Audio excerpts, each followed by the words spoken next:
ונחלה רוח ונחלה רוח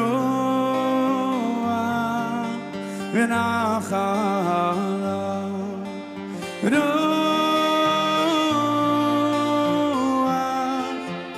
רוח השם.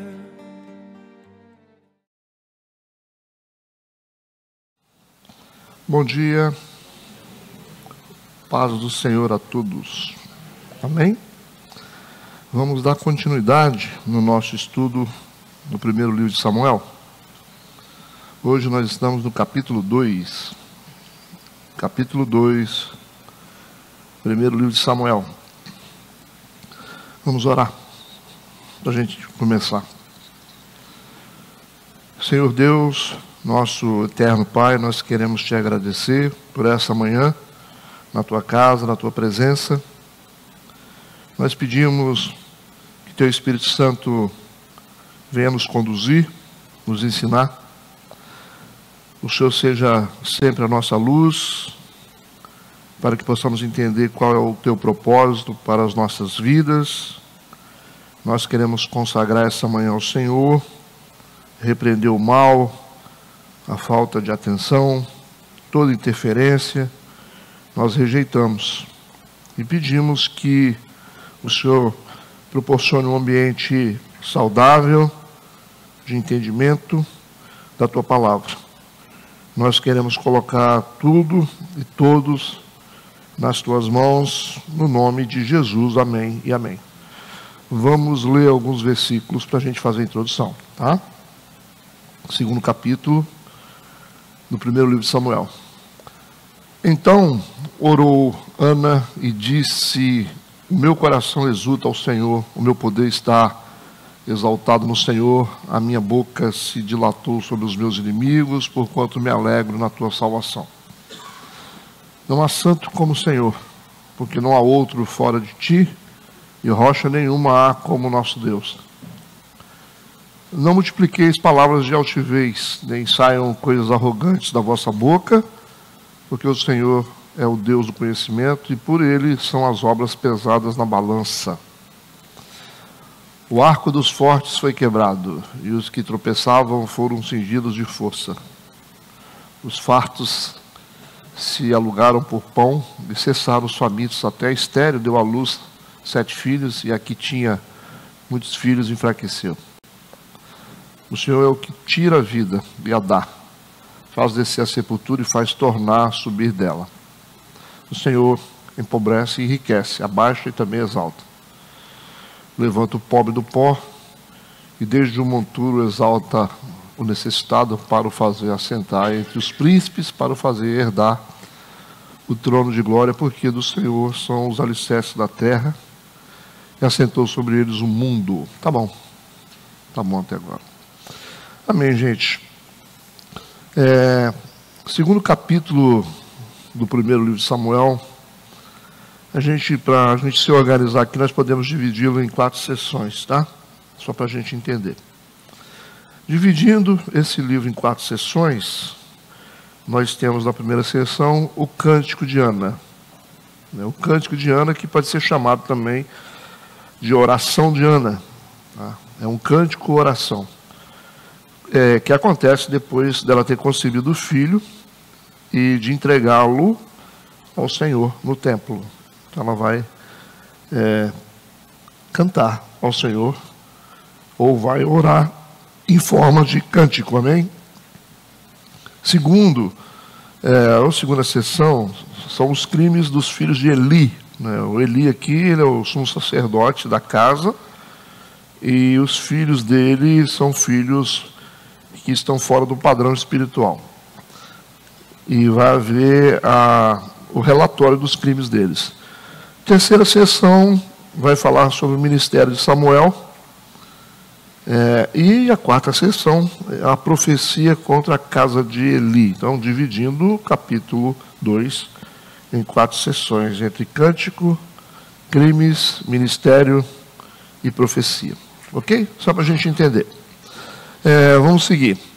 Nessa primeira sessão, que é esse cântico da Ana, ela vai estar cumprindo a parte dela no voto que ela fez com Deus. Né? Vocês lembram do voto que ela fez? Se ela tivesse um filho, ela entregaria seu filho no templo. Depois de 3 anos, depois que ele desmamou, ela entregou o garoto no templo, conforme ela tinha prometido. Né? Vamos para o versículo 1 para a gente começar então. Então, diz assim: então orou Ana e disse: o meu coração exulta ao Senhor, o meu poder está exaltado no Senhor. A minha boca se dilatou sobre os meus inimigos, porquanto me alegro na tua salvação. Ok? Se a gente fosse olhar a versão hebraica original desse versículo aqui, está escrito assim: e Ana orou e disse: meu coração está elevado em Jeová. E é interessante que ela vai dizer assim: meus chifres estão levantados em Jeová. Minha boca está aberta contra os meus inimigos, pois me regozijei em sua salvação. Por que está escrito meus chifres aqui? Né? Porque ela está falando sobre força, né? Ou está falando sobre poder. Então, quando você vê falar sobre bode ou chifre, tem relação com força e poder. Geralmente o chifre, como algo simbólico na Bíblia, é símbolo do poder. Certo? Por isso que ela está usando isso, a minha força. Então no original está escrito os meus chifres, né? Que é o símbolo da força dela. A linguagem usada por Ana aqui, nesse cântico de agradecimento, está exprimindo pelo menos 2 coisas. 2 coisas ela está transmitindo. Primeiro, que ela está recuperando a dignidade dela, né?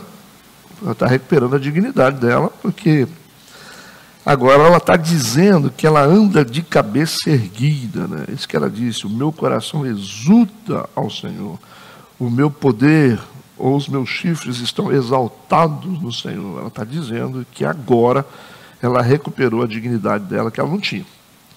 Segunda coisa que ela está fazendo aqui, ela está dando um riso sarcástico, né? Meio forte isso aqui, contra aqueles que antes zombaram dela. Está dizendo: vocês que zombaram de mim, agora aguenta, né? Porque ela está dizendo: a minha boca está aberta contra os meus inimigos, né?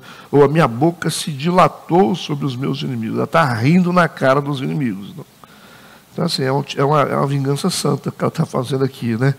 Contra as pessoas que zombaram dela quando ela não podia ter filhos. Entendido o primeiro versículo? Vamos para o segundo. Ela vai dizer: não há santo como o Senhor. Não há. Porque não há outro fora de ti, e rocha nenhuma há como o nosso Deus. Por que ela está exaltando o nome de Deus aqui, dando ênfase, né, nesse louvor? Porque ela tem uma expectativa de que o Samuel, ele seja moldado por Deus e não pelo sistema religioso local. Então, deixa eu explicar esse contexto aqui. Olha o que ela está falando. Ela está dizendo que não há santo como o Senhor, porque não há outro fora de ti, Senhor, e rocha nenhuma há como o nosso Deus. Ela está elogiando Deus, porque ela está colocando a confiança nela em Deus, tá? E não nos homens. Por quê? Porque ela está cometendo aqui um ato de fé. Não só um ato de fé, porque ela está entregando o filho, porque não é fácil, né? Uma mulher esperar um filho, ganhar um filho e depois entregá-lo para Deus no tabernáculo, né? Porque não tinha templo naquela época, né? Então ela vai entregar esse garoto para Deus, para viver o resto da vida lá no tabernáculo. Então esse é um ato de fé, por isso, número 1. E segundo, por quê? Porque ela sabe exatamente em que ambiente ela está deixando esse menino. Entende isso? Ela sabe exatamente em que lugar ela está deixando esse menino, e esse ambiente é um ambiente péssimo, porque tem um péssimo exemplo moral, né? Vocês vão ver no decorrer da história que o Eli é o sumo sacerdote. O sumo sacerdote Eli, ele não é só sumo sacerdote, ele também é um juiz. Ele é o penúltimo juiz, o último vai ser Samuel. Então é ele que é responsável por toda a nação de Israel. Imagina, julgando a nação e responsável por todos os atos religiosos dentro do tabernáculo. Ele é o cara, é o sumo sacerdote. Então, é o poder máximo aqui. Só que o Eli é um sumo sacerdote disfuncional, na condição espiritual, né? E além disso, ele tem 2 filhos. Os 2 filhos dele são ministros rebeldes, a Bíblia diz, né? Ofni e Finéias, né? 2 filhos rebeldes e imorais. Então nós temos aqui o sumo sacerdote, que é omisso. Nós temos aqui os 2 sacerdotes do templo, que são rebeldes e imorais, que fazem tudo contra aquilo que Deus quer. Entende isso? Então é nesse ambiente que a Ana vai entregar o filho dela. Então ela vai ter que ter um ato de fé aqui. Então a entrega dela é um ato de fé, por esses 2 motivos. Entende? Tudo bem? A gente observa também que nessa oração ou cântico da Ana, ela não tem nenhum pedido aqui, somente louvor. Não tem pedido. Geralmente nas orações tem muito pedido, né? Mas ela está aqui louvando a Deus e exaltando o nome de Deus, né? Parece que ela está totalmente satisfeita com Deus e em Deus. Ela está satisfeita porque afinal ela conseguiu o que ela queria, que era ter um filho. Então o louvor dela expressa que ela está totalmente satisfeita em Deus e com Deus. Ok? Ela não está simplesmente entregando um filho, mas ela está pedindo força também. Ao mesmo tempo, você vai ver que está subjetivo, mas no primeiro versículo, quando ela diz assim, olha, que interessante. Ela está colocando a força dela em Deus, porque ela diz, o meu coração exulta ao Senhor, o meu poder está exaltado no Senhor. Então significa que ela está conseguindo ter poder, está conseguindo ter força de entrega, entende? Ela está conseguindo ter força de entrega, porque ela está se apoiando no Senhor. Então também tem isso, que não é simplesmente entregar um filho. Ela precisa de força para isso. Então ela está aqui feliz, mas ao mesmo tempo se fortalecendo em Deus, porque esse ato não é um ato fácil de entrega. E não está entregando num lugar muito bom.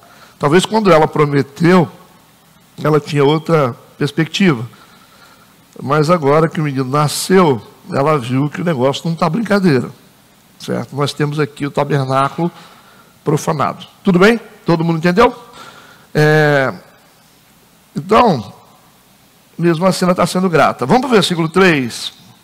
Ela vai dizer aqui no versículo 3, não multipliqueis palavras de altivez. Ela está mandando um recado para alguém. Nem saiam coisas arrogantes da vossa boca, porque o Senhor é o Deus de conhecimento, e por ele são as obras pesadas na balança. A Ana está dizendo que Deus não simplesmente ouviu a sua oração, mas também ouviu as palavras altivas de Penina, certo? E isso ela está dizendo aqui, Deus, ele ouviu minha oração, mas ouviu também as palavras negativas, contrárias, de zombaria, que você lançou para mim. Tá? Essa oração aqui não é um incentivo para você ficar reclamando, tá bom? Não é um incentivo para você ficar também escarnecendo das pessoas que também fizeram a mesma coisa com você.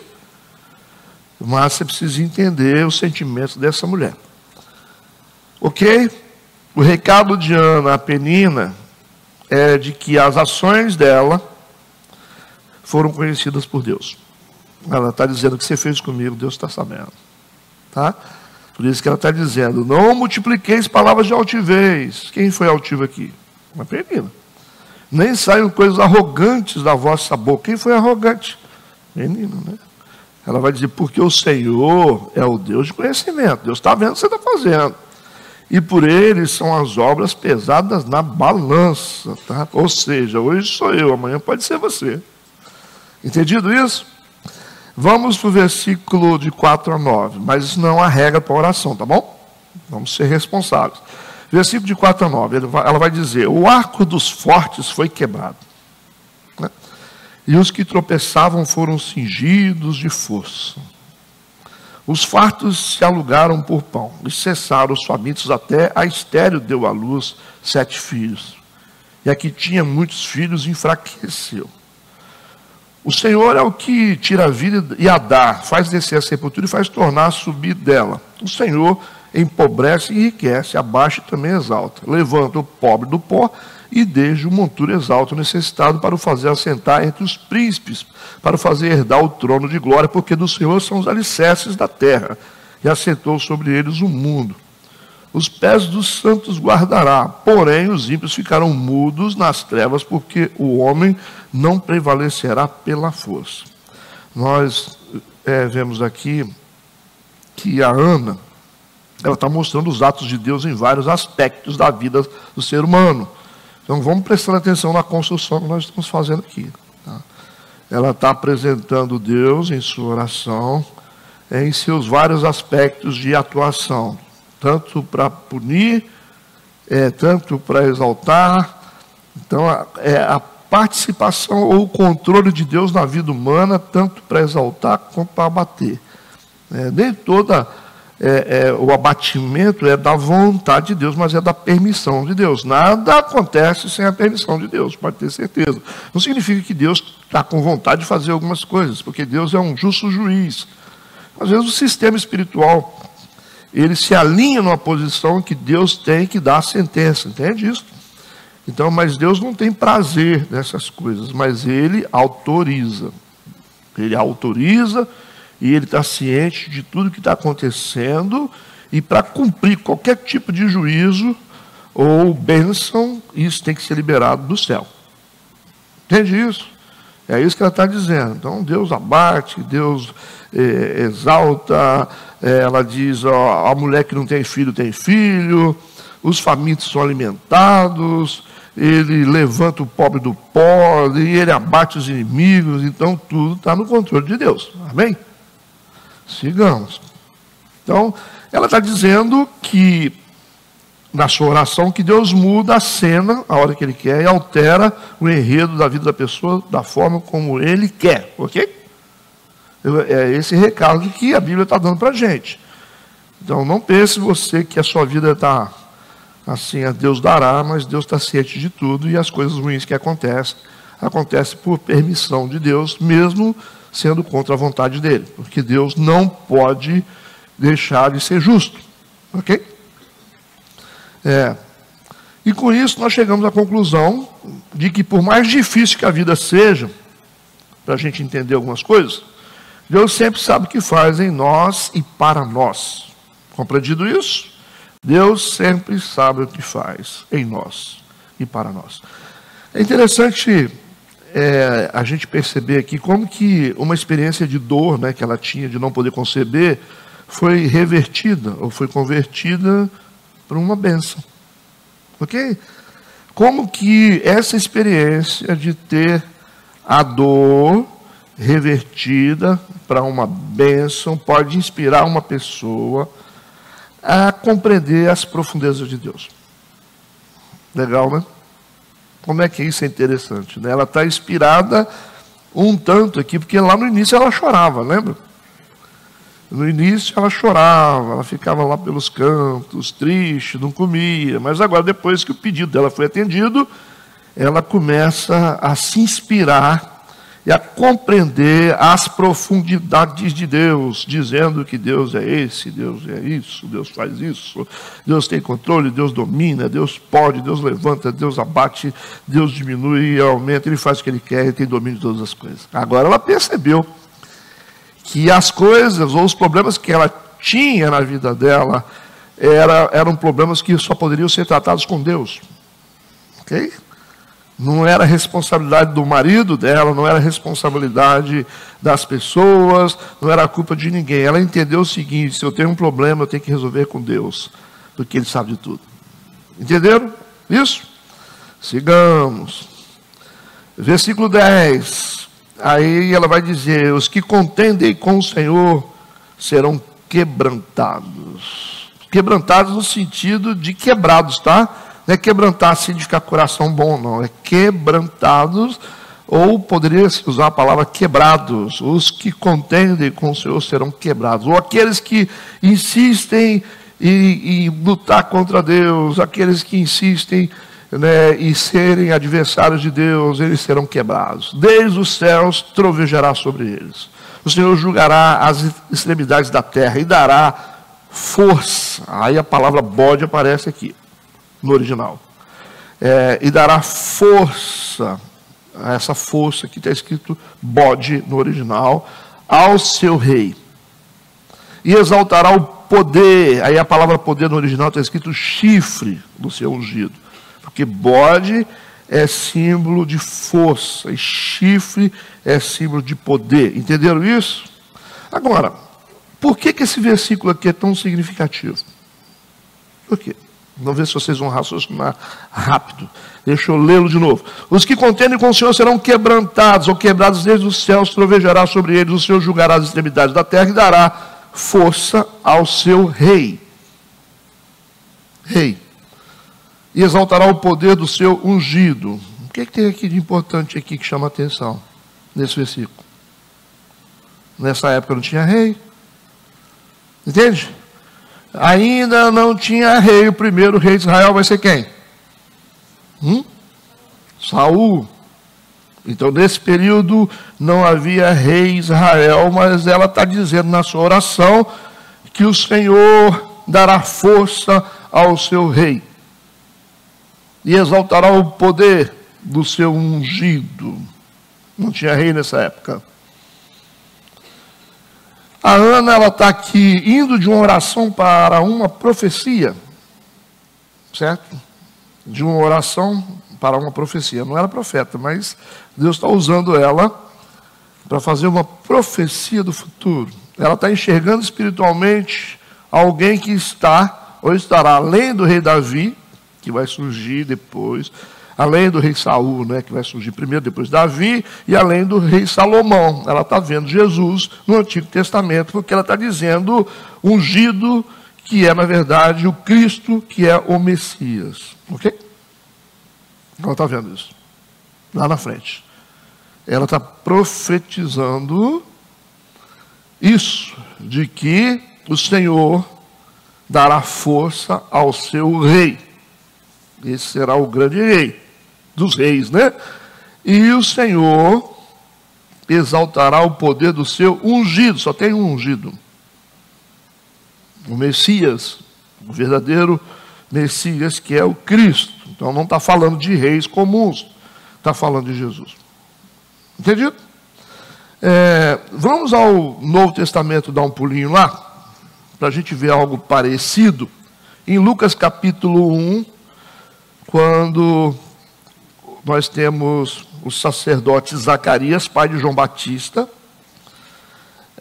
Vamos ouvir aqui o que ele vai dizer. Lucas 1, versículos 67 a 69. Lucas 1, 67 a 69.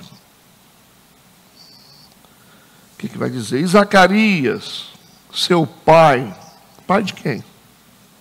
João Batista. Foi cheio do Espírito Santo e profetizou, dizendo. Então nós estamos vendo aqui em paralelo que a Ana também falou aquilo ali, porque na sua oração ela foi cheia do Espírito Santo. Ela não falaria isso se ela não fosse cheia do Espírito Santo.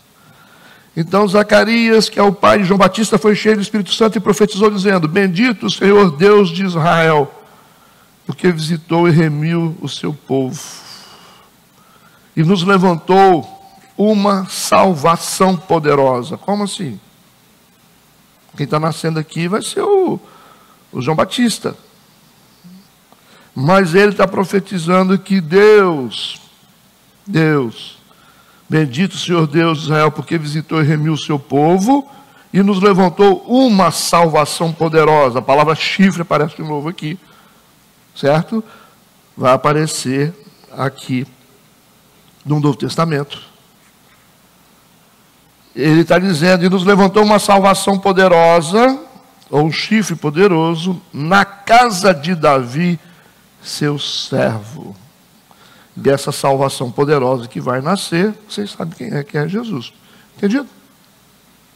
Só para fazer um paralelo. Voltemos agora para o nosso texto. Até aqui a Ana encerrou o cântico dela, que é a oração dela. E agora nós começamos, ou a Bíblia começa a segunda sessão, que são os crimes dos filhos de Eli. Ok? Versículo 11. Então Eucana, lembra da Eucana? O marido da Ana e da Penina. Eucana foi a Ramá, a sua casa, porém o menino ficou servindo ao Senhor perante o sacerdote Eli. O menino, ele tem aproximadamente, não existe uma certeza da idade dele, mas a idade dele está indicada entre 8 a 12 anos de idade. Ok? Entre 8 a 12 anos de idade, nesse contexto aqui. O menino está servindo ao Senhor perante quem? O sacerdote Eli, que é o sacerdote, que é o sumo sacerdote, embora está escrito aqui sacerdote, ele é o sumo, tá? Perante o sumo sacerdote Eli. Olha que interessante, porque o Eli é um sumo sacerdote problemático. O Eli é um sumo sacerdote já que não está fazendo muita coisa e que é omisso em relação aos erros dos seus filhos. Ok? Os filhos do Eli teriam que ser perfeitos? Não, mas o problema é que eles estão servindo no tabernáculo. Esse é o problema. Eles poderiam ser imperfeitos fora, mas eles estão lá dentro. Aqui está o problema, né? E não tem ninguém acima do Eli aqui. Ele é o sumo sacerdote, é o juiz. Mas é interessante a gente ler o versículo, e isso chama atenção, que diz que o menino ficou servindo a quem? Ele está servindo ao Senhor. Ó. Mas ele está na presença de quem? Do Eli. Então aí a gente entende o que significa isso. A gente pode estar na presença de qualquer tipo de liderança, mas a gente tem que servir ao Senhor. Ok? Isso é simples, mas muito profundo e importante. Nós temos que servir ao Senhor. Nós estamos aqui para servir ao Senhor. Pode ser que está na presença do João, do Manuel, do tal do Paulo, do Edmagno, né, do outros não sei quem. Mas nós podemos estar perante qualquer pessoa. E aí as pessoas, elas não são perfeitas. Aí está o negócio, elas não são perfeitas. Mas vai funcionar se nós estivermos servindo perante, ok, uma pessoa, mas estamos servindo a quem? Ao Senhor. Essa ordem não pode ser invertida. Tudo certo? Lembrando que o sumo sacerdote aqui é o que manda, né? No versículo 12, aí vem aquela contradição, né? Eram, porém, aí que fala, porque o que Deus está fazendo aqui é um paralelo entre o Samuel e os filhos do Eli. O objetivo é esse, ele quer mostrar. Você vê que ele cita no versículo 11 aqui que o menino servia ao Senhor.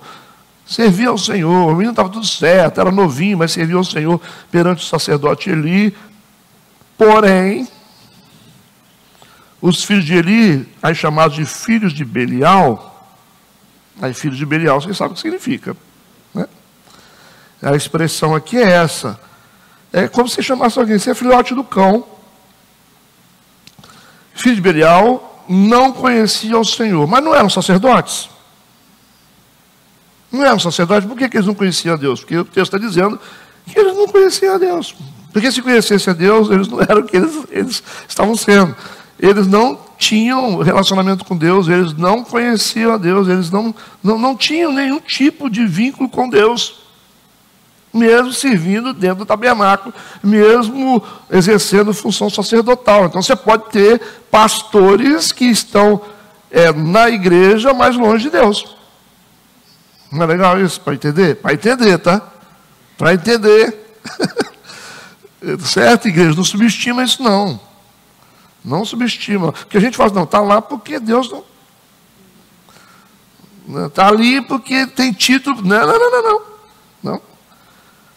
Eram, porém, né, isso totalmente diferente de Samuel, eram, porém, os filhos de Eli, filhos de Belial, né, filhos de Belial, que significa filhos da perversidade, ou filhos da iniquidade, ou filhos da inutilidade, ou seja, os meninos que não serviam para nada, além de ocupar uma posição sacerdotal, certo? E tem coisa pior. E diz o texto que eles eram filhos de Belial, não conheciam o Senhor, Ok?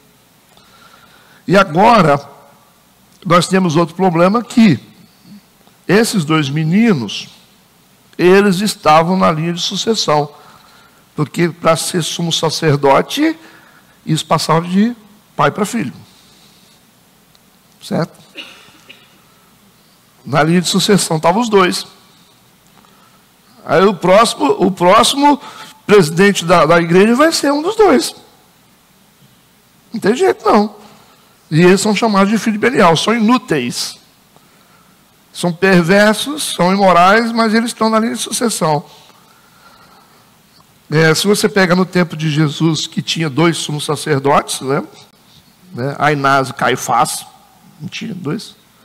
E é uma coisa que é citada nos evangelhos, era sumos sacerdotes Ainás e Caifás. Por que dois? Só podia ter um. Porque era política. Certo? O templo ficou tão profanado no período de Jesus, por isso você vê Jesus entrando no templo e chicoteando um monte de gente que estava vendendo na porta, e não era só vendendo, né? Eram as bancas de negociação. O problema é que o templo foi muito profanado, por isso que o João Batista era chamado a voz do que clama no deserto, porque Deus foi para o deserto, porque não podia ficar no templo. Lembra que João Batista era chamado, eu sou a voz do que clama no deserto. Por que Deus não estava no templo, estava no deserto? Porque não tinha lugar para Deus no templo. Esse era o problema. Deus vai fazer o que no templo? Ele foi para o deserto. E levou com ele o João Batista. Né? Por isso que o João Batista ficava lá no deserto. Porque Deus não podia ficar no templo, porque o templo estava profanado. Porque a coisa ficou tão política dentro do templo que elegeram dois sumos sacerdotes, só podia ter um. E o pior é que não era filho, um era sogro, o outro era genro. Engraçado isso, né? Dois sumos sacerdotes, sogro e genro. Falou assim, vou botar você para ser, você é casado com a minha filha, então você vai ser sumo sacerdote. É engraçado, interessante isso, né? Aí, Deus foi para o deserto, e agora não tem mais sumo sacerdote. Acabou. Porque Ainás e Caifás não pode ser, porque são corruptos. O que Deus vai fazer agora? Como que vai ser a ritualização espiritual das coisas de Deus sem sumo sacerdote? Ele pega o seu sumo sacerdote, que é o João Batista. O João Batista era da linhagem sacerdotal, ele não era filho de Zacarias. Então ele tinha direito de ser sumo sacerdote. Por que o João Batista era o sumo sacerdote de Deus? Porque ele, assim como o sumo sacerdote, ele não podia comer qualquer coisa. Por isso que ele comia gafanhoto e mel silvestre. E o sumo sacerdote não podia vestir qualquer roupa. Por isso que ele usava roupa de pele de camelo. Entende? Então aquele João Batista que vocês viram lá na Bíblia, batizando, dizendo arrependei-vos, era o sumo sacerdote de Deus, exercendo seu ofício no deserto, porque Deus saiu do templo e foi para o deserto. E as pessoas se convertiam lá no deserto. Entende isso? Deus não ficou sem sumo sacerdote, continuou.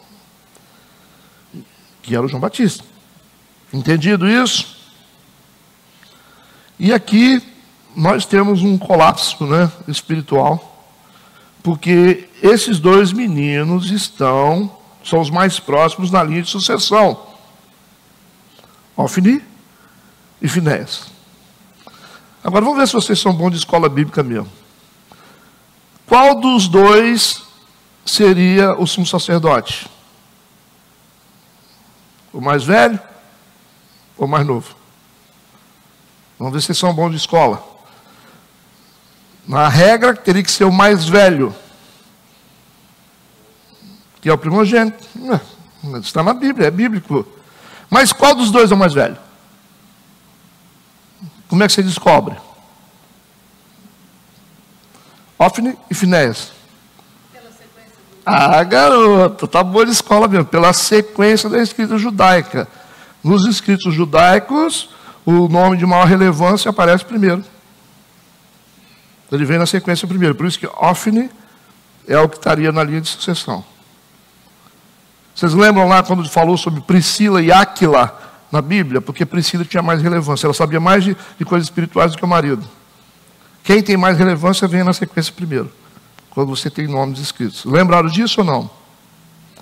Então, na regra que Ofni seria o próximo sumo sacerdote. Tudo bem? Que seria, na regra, o mais velho. Tudo certo, então. Está dizendo que eles não conheciam o Senhor. Representantes de Deus que não conhecem a Deus. Estranho, né? Representantes de Deus que não conhecem a Deus. Pastores que não conhecem a Deus. Sacerdotes que não conhecem a Deus. E automaticamente Deus também não conhece eles. Eles poderiam chegar depois, no final dos tempos lá, né? Senhor, mas eu servi lá no templo. Eu expulsei demônios em teu nome, mas eu não vos conheço. É sério isso. Sigamos. Versículo 13 a 17 agora. Porquanto o costume daqueles sacerdotes com o povo era que, oferecendo a alguém algum sacrifício, estando-se cozendo a carne, vinha o moço do sacerdote com um garfo de 3 dentes em sua mão. Enfiava-o na caldeira, ou na panela, ou no caldeirão, ou na marmita, e tudo quanto o garfo tirava, o sacerdote tomava para si, e assim faziam a todo Israel que ia ali a Siló. Estava todo mundo vendo o que eles faziam. Toda oferta que era trazida de carne para ser oferecida no templo, eles iam lá, metiam o garfo e comiam primeiro. A parte que era para Deus. Também antes de queimar a gordura, vinha o moço do sacerdote, que a gordura era separada para Deus, como sacrifício. E dizia ao homem que sacrificava: dá essa carne para assar o sacerdote, porque não receberá de ti carne cozida, mas crua. E dizendo-lhe o homem: queime-se primeiro a gordura de hoje, e depois toma para ti quanto desejar a tua alma. Então ele dizia: não, agora has de dar, e se não for por força tomarei. Ou seja, me dá primeiro, tá? Aquilo que vocês estão levando para Deus, a gente quer comer primeiro. Estranho, né? E se não der, a gente toma. Isso é abuso de poder. Abuso espiritual. Eles faziam dentro do templo. A tomarei a força.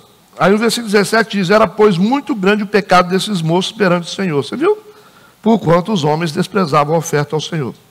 Eles estavam se apossando, usufruindo de coisas que eram destinadas exclusivamente a Deus. É como se você pegasse o dízimo do cara e o pastor enfiasse no bolso.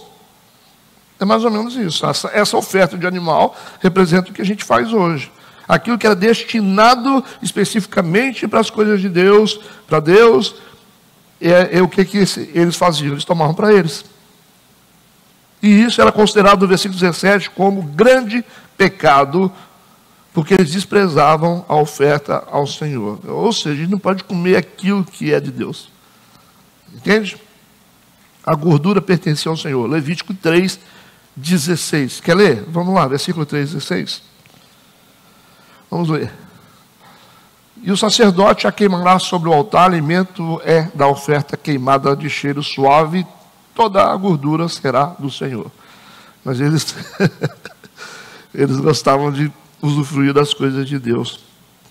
Isso é abuso espiritual. Porque eles disseram: se não der, a gente toma. Eles eram filho do homem, né? Como é que faz? Filho do pastor presidente. Isso não acontece hoje, né? Porque... Então nós fechamos a parte dos crimes dos filhos de Eli, que esse abuso espiritual, mas tem mais coisa, né, que eles vão fazer aqui. Entramos agora na terceira sessão, que é o ministério de Samuel. Aí tem o versículo 18 que começa dizendo o seguinte: porém, entendeu? Vem sempre em contradição a atitude dos filhos do Eli, porque aí esse é o propósito de Deus, para mostrar o que eles estavam fazendo, os filhos de Eli estavam fazendo, e o que Samuel estava fazendo. Porém, Samuel ministrava perante o Senhor. Como ele ministrava perante o Senhor? Porque ele era jovem, ele não podia exercer sacerdócio ainda. Mas ele servia no templo. Era o garoto que ficava ajudando no templo, mas não podia ter um ofício oficial, né, como sacerdote. Mas o texto está dizendo que ele ministrava. Se ele não podia exercer o ofício oficial, como sacerdote. Por que o texto está dizendo que ele ministrava? Está dizendo que ele era ministro. Mesmo fazendo coisas simples, ele era considerado por Deus como ministro.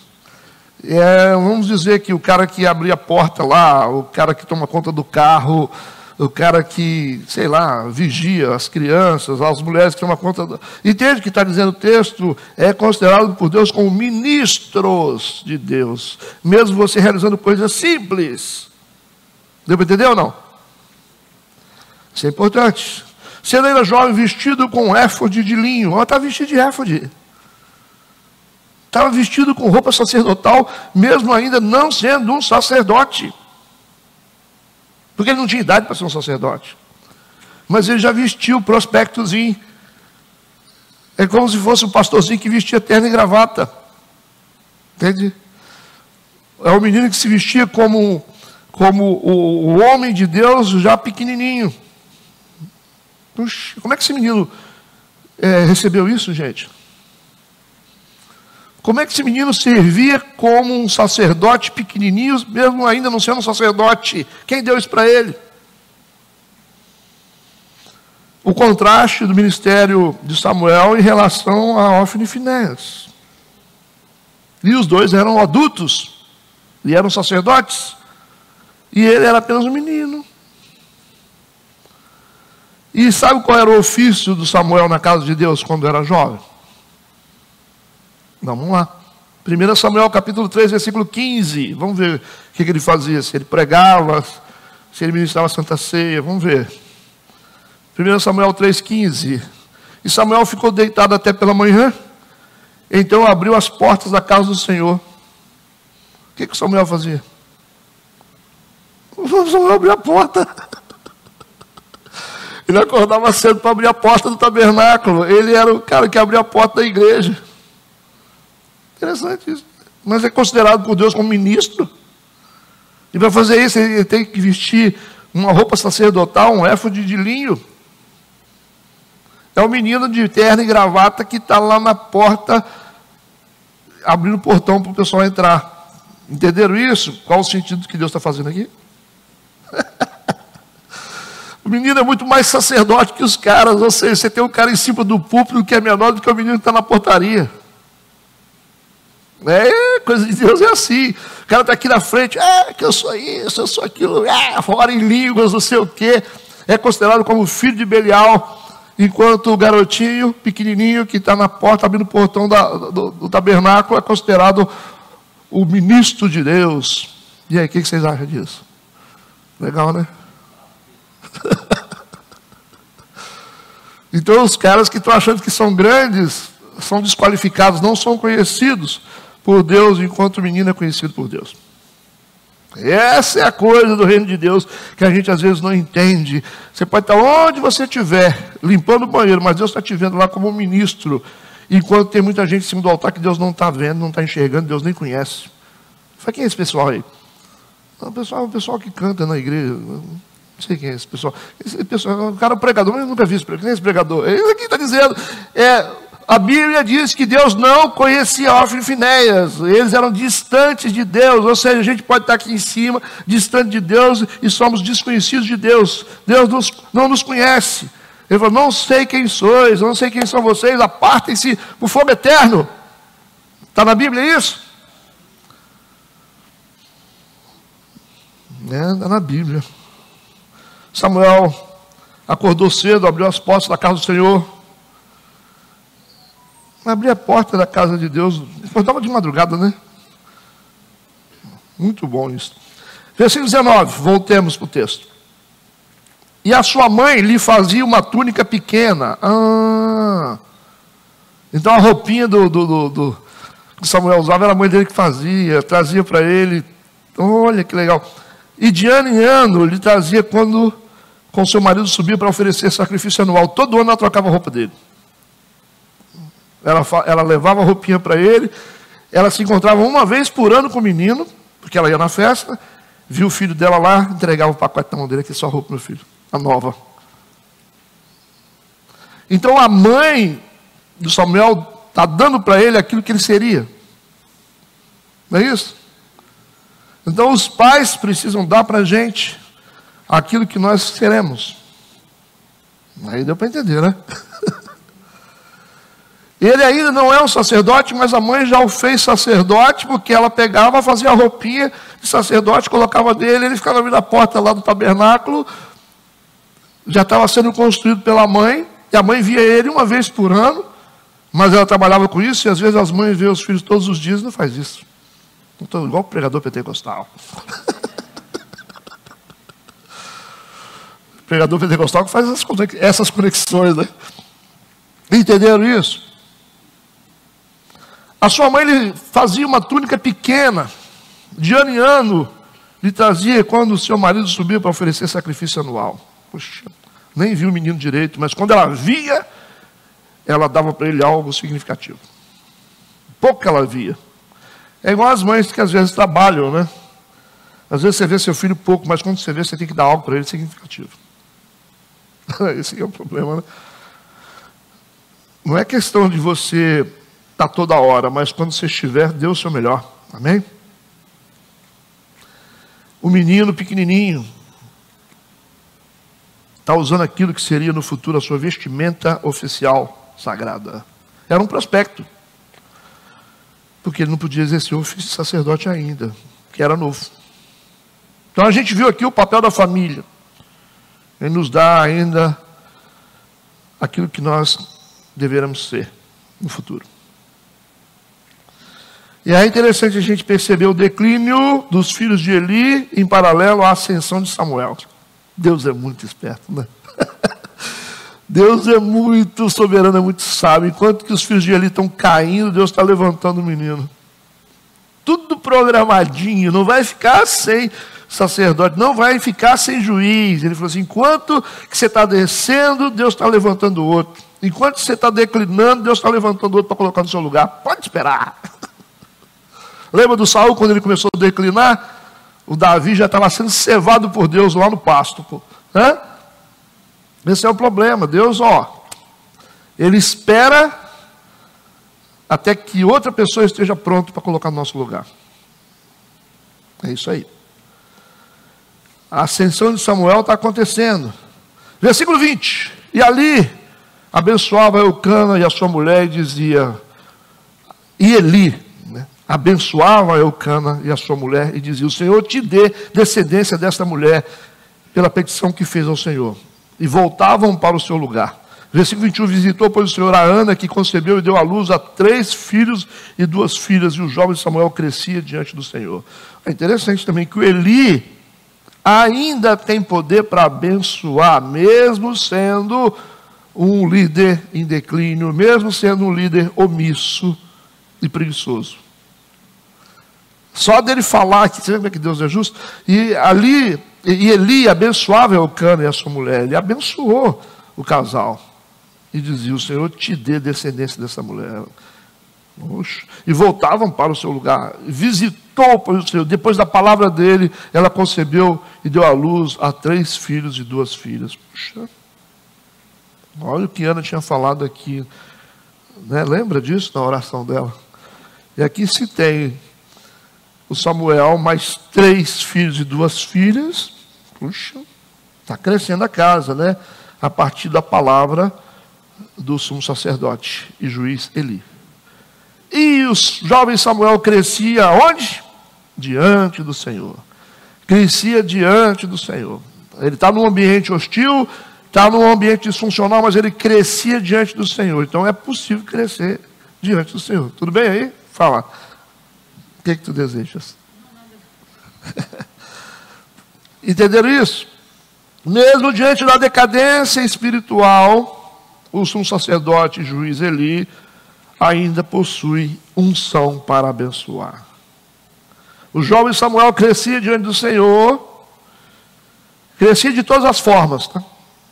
De todas as formas, pode crer, moralmente, espiritualmente, fisicamente, enquanto os filhos de Eli diminuíam diante de Deus. Os textos passados disseram que Samuel servia diante de Eli, mas esse texto diz que ele crescia diante do Senhor. Não é isso? Ele servia diante de Eli porque ele era o líder. mas o crescimento dele se dava diante do Senhor. O mentor aqui é Deus. Deus, né? Entendido? Versículo 22. Era, porém, Eli já muito velho, e ouvia tudo quanto seus filhos faziam a todo Israel, de como se deitavam com as mulheres que em bandos se ajuntavam à porta da tenda da congregação. Então era muito pior do que a gente pensa. E o interessante é que esse assunto já chegava para o Eli, porque o texto está dizendo que ele ouvia tudo quanto seus filhos. Então toda hora tinha alguém batendo na porta dele, dizendo: Eli, os seus meninos estão aprontando. E aí, como é que vai ser? Eli, olha aí. Entende? As pessoas vinham e denunciavam os pecados dos filhos de Eli, mas ele era omisso. É um sacerdote sem atitude, entende? Ele está sabendo. Se não soubesse, tudo bem, né? Mas ele está sabendo. Vamos para o versículo 26. E, em paralelo, o versículo 26 diz o quê? Não, versículo 23, né? 23. E disse-lhes, aí chamou os meninos. Os meninos não, os homens, né? Por que fazeis tais coisas? Ele perguntou para os filhos. Pois ouço de todo este povo os vossos malefícios. Toda hora tem alguém aqui em casa falando mal de vocês. Falando que vocês estão aprontando na igreja direto. Não, filhos meus, porque não é boa esta fama que ouço. Fazeis transgredir o povo do Senhor. Pecando homem contra homem, os juízes o julgarão. Pecando, porém, o homem contra o Senhor, quem rogará por ele? Então ele está dizendo, na lei dos homens a gente resolve, agora na lei de Deus, como é que nós vamos fazer? E ele está tentando argumentar levemente com os filhos, está dizendo, gente, por que vocês estão fazendo isso? Ele deveria ter demitido esses caras. Ele deveria falar, a partir de hoje vocês não são mais sacerdotes aqui, a partir de hoje vocês não são mais pastores dessa igreja, vocês podem sair fora. Mas, pai, nós somos filhos do Senhor, não interessa. É isso que ele deveria ter feito, mas não fez. Não fez. Mas é interessante também que no final diz, mas não ouviram a voz do seu pai, porque o Senhor os queria matar. Deus já queria matar os dois. Deus já estava planejando matar os dois, gente. Versículo 26. E o jovem Samuel ia crescendo. Viu como é que é? Como que a Bíblia vai jogando com as palavras e com a história do Samuel e dos meninos. O jovem Samuel ia crescendo e fazia-se agradável assim para com o Senhor, como também para com os homens. Ou seja, todo mundo gostava dele. Toda a população gostava dele. Deus amava ele, todo o povo já amava ele, Samuel. Esse registro aqui da declaração do texto, que Deus queria matar eles, mostra que a preparação de Samuel estava totalmente ligada à decadência dos filhos de Eli. Ah, claro, Deus está querendo matar, então eu preciso fazer com que Samuel cresça logo, porque esses filhos do Eli, daqui a pouco eu vou fazer eles descer a sepultura. Entende? Vamos agora à quarta e última sessão, que é a profecia contra a casa de Eli. Ok? A última sessão. E veio o homem de Deus a Eli. Aí não fala nem o nome.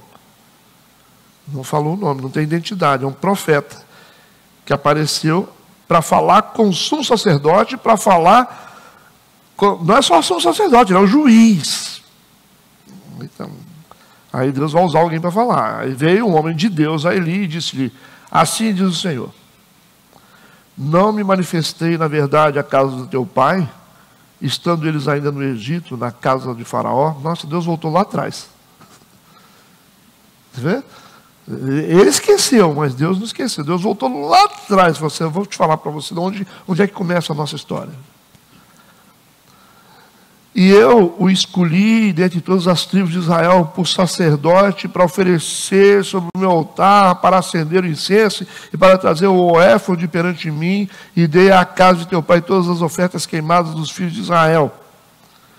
Porque pisaste o meu sacrifício e a minha oferta de alimentos que ordenei na minha morada. A primeira coisa que Deus fala aqui através do profeta anônimo é que ele está falando, vocês estão usufruindo de coisas que me pertencem. Primeira reclamação de Deus aqui. E honra a teus filhos mais do que a mim. Você viu o que está acontecendo aqui? Deus nem tocou direto nos piores pecados deles. Ele está dizendo, o problema começa pela desonra a mim.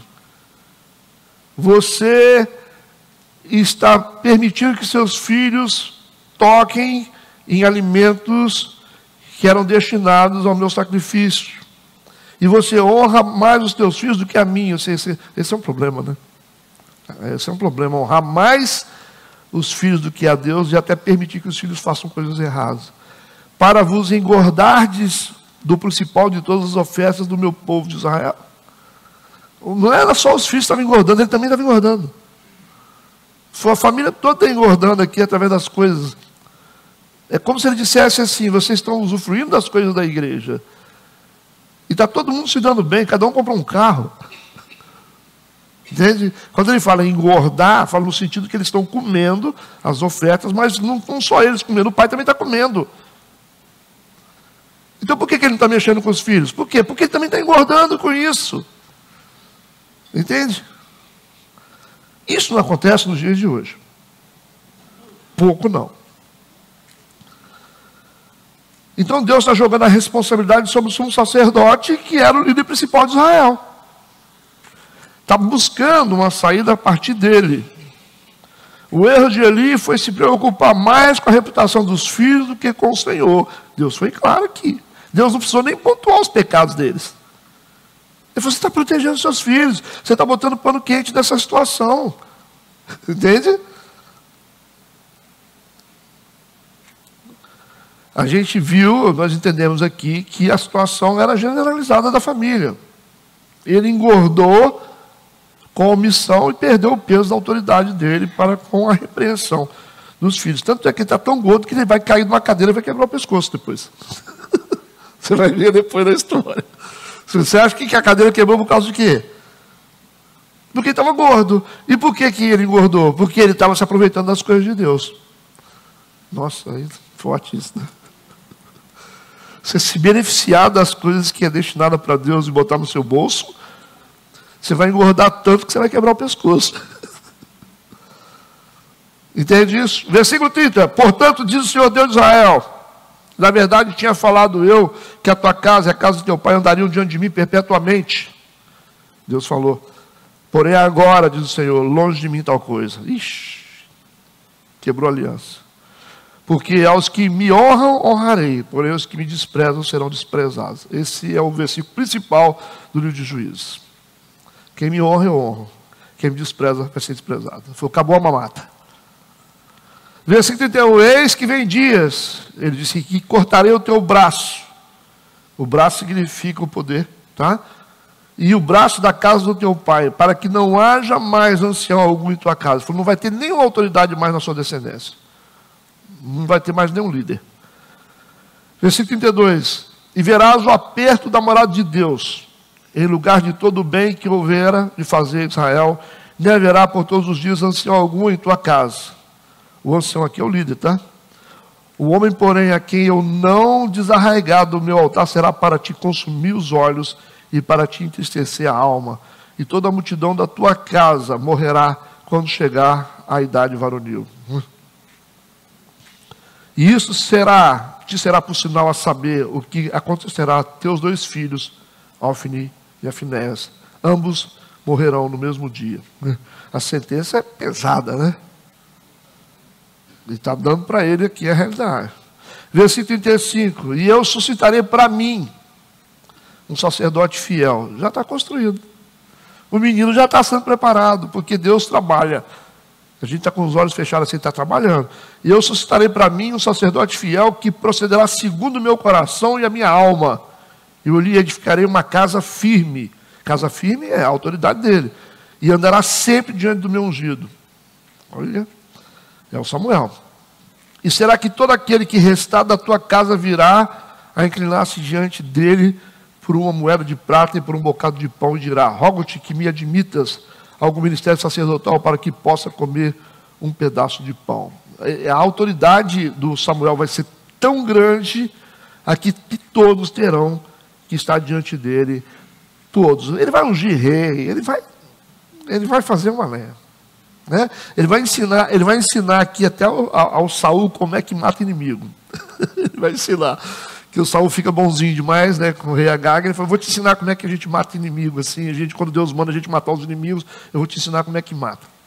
Ele vai, é fantástica a história do Samuel. Então você vê, dentro de um caos, Deus levanta um profeta que é sacerdote e que é juiz ao mesmo tempo. O cara tem uma unção tripla, né, de autoridade. E o maior rei que já existiu é o rei Davi, né? E ele vai ser o cara que vai preparar. Amém? Fechamos por hoje e eu deixo vocês à vontade, enquanto eu faço as anotações aqui. Tudo bem, gente? O que é relevante para vocês hoje nessa história? O que fica de lição para a gente a partir da história do nosso profeta Samuel, que está aparecendo no cenário? Sim, vai te dar o microfone para a gente te ouvir.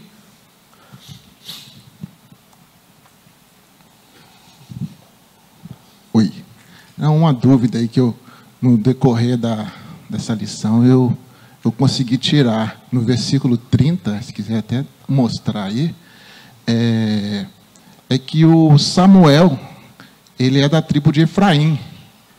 E aí eu tinha uma certa dúvida, por que ele é da tribo de Efraim, sendo que ele teria que ser da tribo de Levi. Ele é sacerdote? Eu vi, tirou minha dúvida nessa aí, que quebrou a aliança no versículo 30. Essa aí agora tirou a minha dúvida aí, porque a tribo sacerdotal era a tribo de Levi, e não de Efraim, que é da tribo de Samuel. Ele teve que fazer isso, né?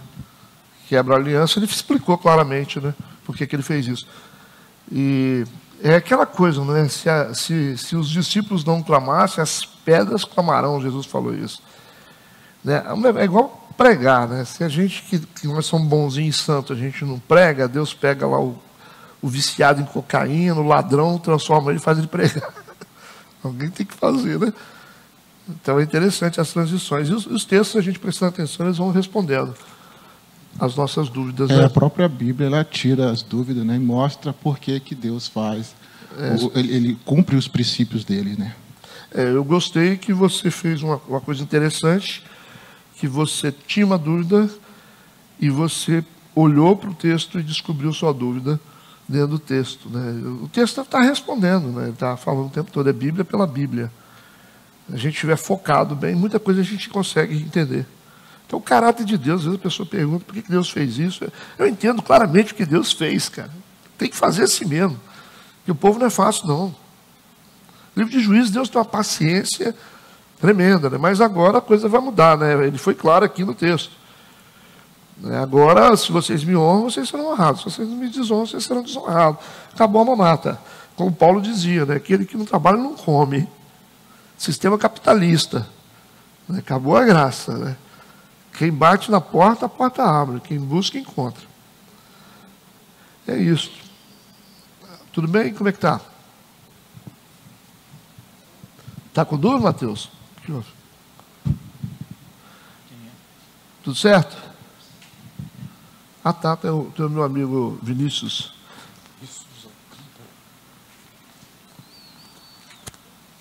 Então, se souber responder, o Evandro responde. O Evandro está bom hoje. Amém. Pastor, no Cântico de Ana, no capítulo 2, versículo 5, ela começa a falar: os que antes eram fartos, hoje, se algum por pão, mas os que andavam famintos não sofrem mais fome. Até a estéril tem 7 filhos, e o que tinha muitos filhos perde o vigor. E no versículo 21, no mesmo capítulo 2, a Bíblia fala assim: abençoou, pois, o Senhor Ana, e ela concebeu e teve 3 filhos, 2 filhas, e o jovem Samuel crescia diante do Senhor. No cântico ela fala 7. Ela não está falando dela. É isso que eu queria perguntar. Não, ela está falando... Ali, no cântico, ela não está referindo a ela. Está falando de forma generalizada. Já no 2, capítulo 21, ela está falando dela. Mas todo mundo fez essa conta aqui na hora. Teve uma galera que fez. É porque a minha esposa me apontou na hora. Eu percebi isso. Que eu acredito que ela não estava falando dela. Ela está expressando os atos de Deus, a estéreo, né? O que passava fome, hoje está farto. Então está dizendo o que Deus faz, né? Depois entra no cenário da própria vida dela.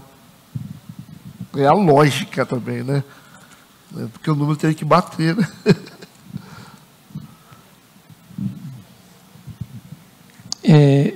Só para corroborar com o que o pastor falou. Corroborar, viu?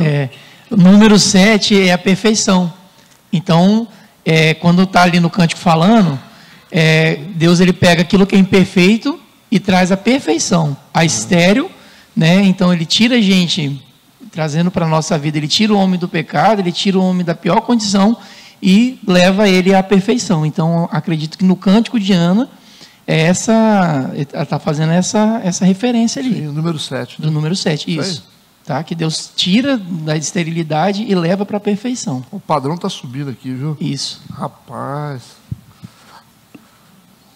Isso aí, excelente reflexão. O bispo, era comum os sacerdotes se alimentarem das ofertas? O problema foi se alimentar em excesso? Ou não era algo destinado para eles? Não, era comum. Eles se alimentaram da oferta que poderia se alimentar. O problema foi o excesso, então? Não, o problema não é excesso. O problema é tocar na parte que pertence a Deus. Porque a parte da gordura é igual você pegar a parte da picanha. Você tem que ficar com o filé de lombo lá, você vai pegar a picanha. Então, o problema deles é que aquela parte que era reservada para Deus queimar, para ser queimada para Deus, eles queriam mexer nela. Tinha parte que as pessoas usavam. Você vê que nessas festas sagradas, até as pessoas comiam. Os sacerdotes se alimentavam dessas comidas sagradas, né? Os sacerdotes se alimentavam. O sumo sacerdote tinha uma comida específica para ele também, que era consagrada. Mas o problema deles é que eles queriam pegar aquilo que tinha que ir para Deus. É igual você pegar lá nos seus 10% e falar assim, não, eu vou mexer nesses 10% para pagar minha conta de luz. Entendeu? Mas eu fiz uma analogia para a gente poder entender, mas eram comum eles comerem sim. Ok. Fazia parte da festa. Mexer no que pertence a Deus, né? A gente sabe, tem coisas que a gente não pode acessar, que é dele. Né? É igual honra. A glória pertence a quem? É mais ou menos essa analogia. A glória tem que ser de quem aqui? Aí o cara, não, é minha. Então você está comendo a parte que é de Deus. A glória é dele. Você pode ficar com a parte, né? A honra, às vezes, a gente tem que ter. Honra quem tem honra. Né? Você é um líder, você tem que ter sua honra como líder. Mas quando você quer ter glória, aí complica, né? Mas isso também não acontece nos dias de hoje. Quando você quer a glória toda para você, está acontecendo porque eu fiz, porque eu estou aqui. Aí bagunçou. Você querer mexer nas coisas de Deus, você vê a oferta de Caim. Um dá uma oferta de primícia, o outro dá uma oferta a cabo de dias. Ou seja, ele fez tudo que tinha que fazer para depois ele entregar para Deus. E ali Deus falou, não sei, não está bom não, porque ele resolveu tudo que ele tinha que resolver para depois entregar o resto para Deus, por isso que ele deu a cabo de dias, o outro deu como primícia. Não significa que era coisa ruim, a gente tem que separar as coisas, né? Os homens de hoje, as pessoas de hoje são sutis nisso, em querer entrar no acesso que pertence a Deus, igual o domínio das pessoas. Você pegar, adorar, as pessoas começam a te adorar e achar que você é o centro de tudo, você é importante. Tem líder que gosta disso. É Deus, o cara é Deus, chegou aqui. Aí fica todo mundo babando, né, pelo cara. Como assim? Está no lugar errado, meu amigo, vai cair. Ídolo tem que cair, tem que ser desmontado. Aí de volta e meia a gente vê um ídolo caído aí. Cadê os ídolos que no sistema gospel que a gente vê? É tão interessante os cantores que tinham tanto sucesso, né? Todo mundo venerava. Cadê eles agora? Sumiu tudo.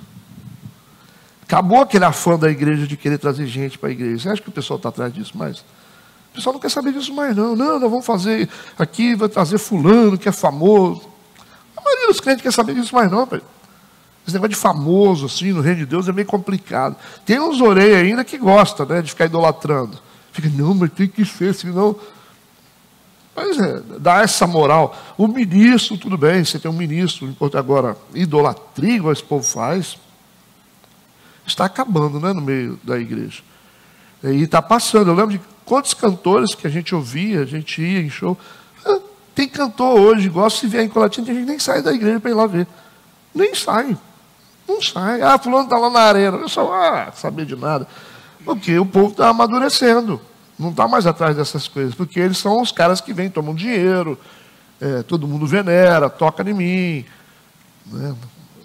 Fala aí, ora para mim, porque a oração local não vale, né? Aí o cara vem na igreja, o pessoal faz fila para poder receber a oração. É tudo idolatria isso aí. Aí a oração do Joãozinho não presta, né? Então, é homem ou é Deus que está fazendo esse negócio? É uma desconstrução necessária que tem que ser feita com a igreja. Mas graças a Deus, o Lagoinha, que era um negócio todo, cadê o Lagoinha? O que adiantou? Poder, o que virou? Virou um problema, está na internet. Bola de Neve, que é uma potência, mais de 400 igrejas no mundo. O que virou? Cadê os cantores famosos que a gente viu? Cadê? Passou todo mundo. Porque passa. Passa. É igual a igreja. Vai. Coloca uma igreja e começa a achar que se é a Coca-Cola do deserto. Vai. Aqui em Colatina tem um monte. Eles estão falando aí, vocês são a bola da vez, agora vocês são igreja de modinha. Está amarrado isso na minha vida. Está amarrado a igreja de modinha. Porque modinha passa. Aqui teve umas modinhas aqui em Colatina. Deus que me livre de modinha. Eles estão falando aí na cidade que nós somos igreja de modinha, que vai passar. Vê, né? Se passa, né? Depende da glória de quem que é, né? Se for de Deus, não vai passar. Né? Amém? Vamos orar para encerrar? Eu proponho encerramento, que eu acabei cedo hoje. Deus, obrigado por mais um culto. Escola bíblica realmente é algo muito importante para nós. Nós queremos te agradecer por esse momento, na tua presença. Nos leva para casa agraciados pelo teu poder. Que tenhamos um dia de paz, de bênção, de prosperidade e que hoje à noite nós possamos celebrar, agradecer, louvar ao Senhor por aquilo que o Senhor é na nossa vida. Nós consagramos tudo a Ti, em nome de Jesus. Amém, amém.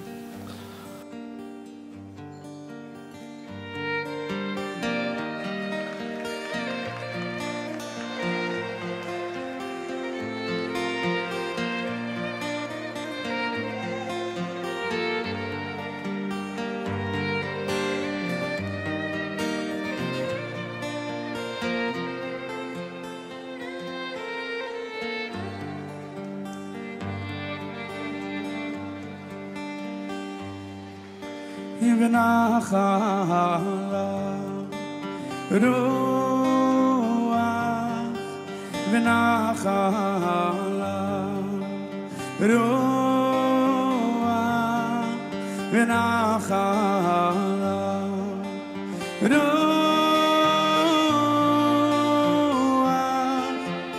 רוח השם ונחלה רוח ונחלה רוח ונחלה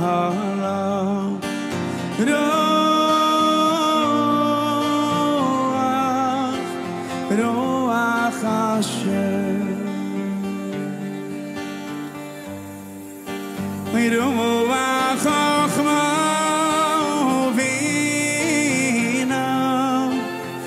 רוח עצה וגבורה רוח דעת ויראת השם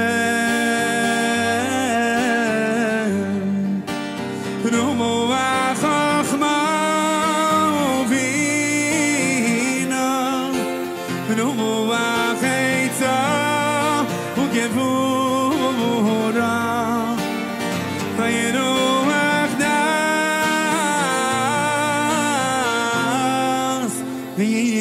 das Hashem. Oh, oh,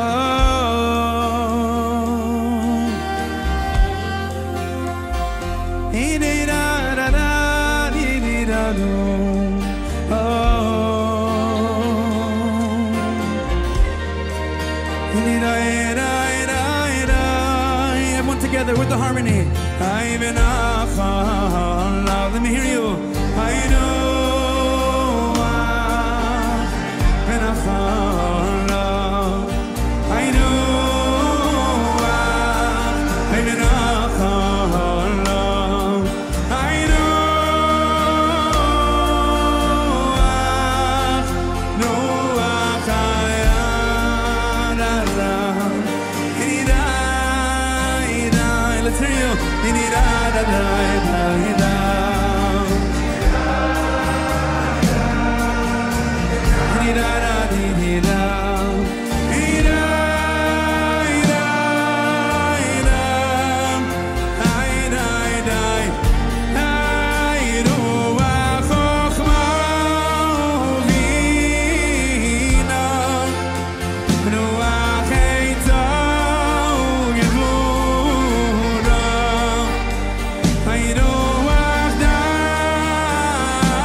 Let's hear you.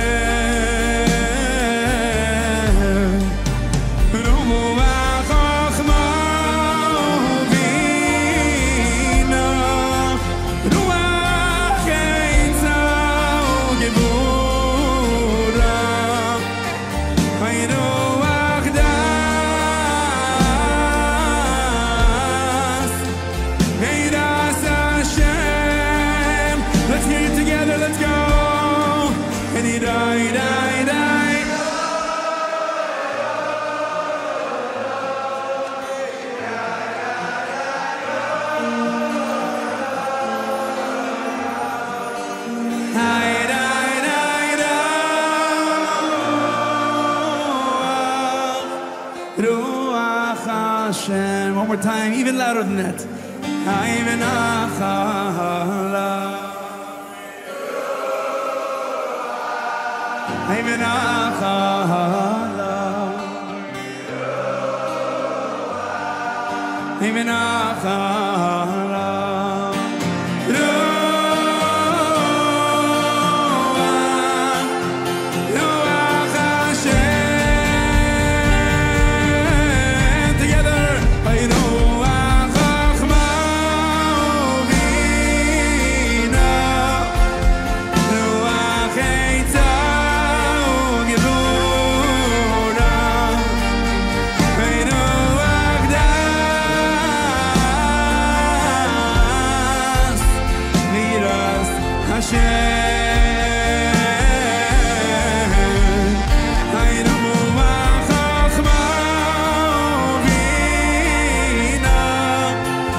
Let's end it off strong one more time.